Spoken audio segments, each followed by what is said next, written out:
wrap up the classes, we're going to take a look at the Poleaxe, okay, for the anonymous Bolognese.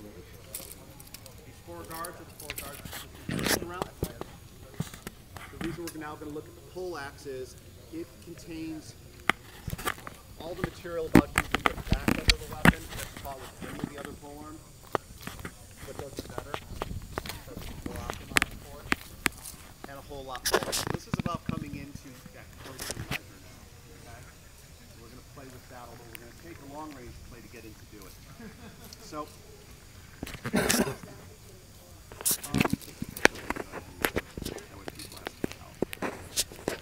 yeah, if you can find me an axe, that'd be great. Okay.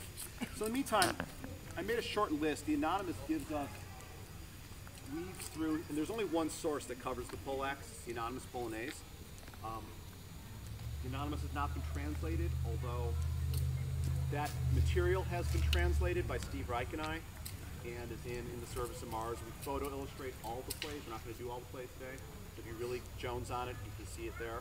You can see Nicole die gloriously. Good sneaky book advertising. We call that product placement. That's right. Okay, so, but also woven through the Bolognese material, through that section, is some general tactical advice. Okay? It gives you a little feel for how the weapon lead works.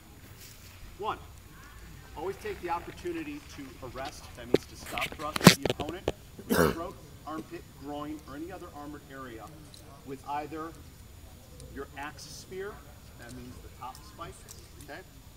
Or with your pedale, the foot, which means the butt spike. Particularly whenever he lifts his axe to make a blow, or before he can recover, should he strike and miss, okay? So, just like any other fencing with the point forward, if he lifts his hand, thrust him. If he swings and misses, thrust him to the opening, okay? Vice 2. When you cross at the half axe, you should use your butt strike to seize initiative by thrusting the opponent in the foot. Now, remember, the axe has to be long enough to do that. Okay? If you're fighting with short axes, skip that, thrust him in the groin. Okay? Simple enough. Next comment. Be careful. There is parity, so he can do this to you. Okay? Remember that when we cross at the half axe,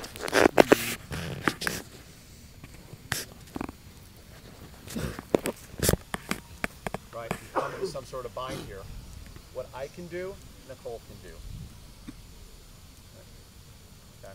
So that's the thing to remember. They do not want you to do this to thrust him in the foot.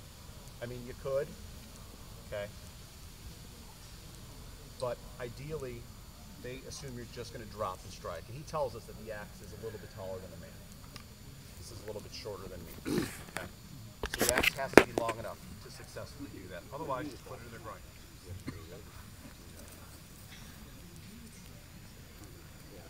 Use the horn of the axe to hook the opponent's legs, arms, collar, or anything else as he strikes at you.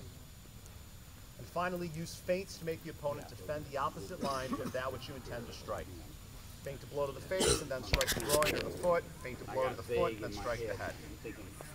That's going to take us to our first play. Because that's how he opens the section. Okay? So now what happens is, I'm in Guardia Alta. Nicole is in either Guardia Alta or Porta de Ferro Stretta, the low guard. Opposite low guard. So she's trying to close the line against me, right? So what? Hey, Scott. Thanks. Okay. So what I do now is I open with a nice, powerful blow to her head. Okay? So I come into measure. I open. She is going to come out to receive that either in front of her hand or between her hands. And we're going to talk about in a moment why you choose one or the other.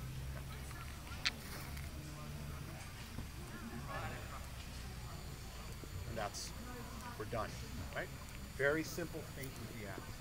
So I move in. But here's the thing to pay attention to, especially if I come up to the armpit. This is a bridge to also check her own arm, okay? And it said, if you're turned on her harness, bear her arm aside, okay? And then strike her in the leg, hook her, or do what you, basically what you can find, okay? So, I have this lovely little cross that's formed here. That's my backup plan. There was the thrust to the face, and I took her arm with her. And you'll notice, now she's much more malleable to be hit with something else. Okay? One last time, it's not a difficult play. I can go right through her arm, or in this case, I'll probably just come right to her face. On the way back, I could hook it as he advises, right? Hook it wherever it's convenient. Okay? So what I want you to play with is just a simple feint, thrust, and then play with turning your axe to find some goodies. Okay? Find some goodies. All right, let's try this out. Be gentle with each other. You're not wearing a lot of gear.